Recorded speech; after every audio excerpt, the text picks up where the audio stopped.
I really like military history, so I got this Soviet-Russian GP5 gas mask sans filter because that was filled with asbestos and I don't want cancer. What's even more horrifying is that these were handed out to civilians in case of emergency. They would come in that little bag that you see back there. Again, asbestos in the filter. Not cool, but I guess that's all in the past now. I just think it's kind of neat. But what I think is even more neat is the Book of Mormon, another testament of Jesus Christ. Now, the Book of Mormon and the Church of Jesus Christ of Latter-day Saints have had quite a tumultuous history in what is now Russia. Back during the days of the Russian Empire in 1843, clear back then, it was actually being considered sending missionaries there, but nothing ever came of it.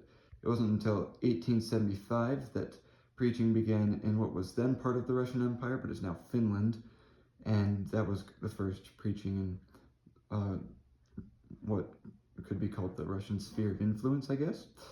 In 1895, the first Russian converts from what is modern-day Russia were baptized, and then a whole bunch of turmoil happened with World War I and the Soviet Revolution, and then World War II, and then during the Cold War, the Soviets cracked down on all religion. It was just not a good time to be religious at all over in the Soviet Union.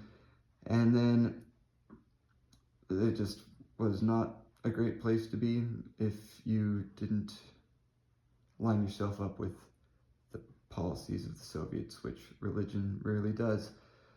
So that kind of slowed growth there, but outside of the Soviet Union, Russians who were living expatriated were still learning the gospel and receiving it, and in 1980, the first full translation of the Book of Mormon into Russian was published.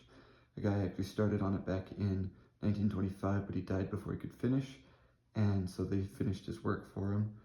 And then in 1990, missionaries were finally able to return to Russia, and then in 1991, the church obtained legal recognition there, and things were going quite well until some legislation passed that cracked down on preaching of religion just in general. It wasn't specifically targeted towards the church, but it just wasn't super conducive to winning souls and all that.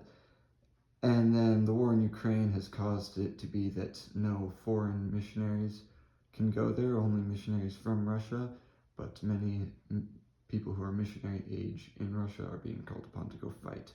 So there's not a whole lot of missionary work going on there right now, but there are still over 18,000 members there, so that is pretty awesome.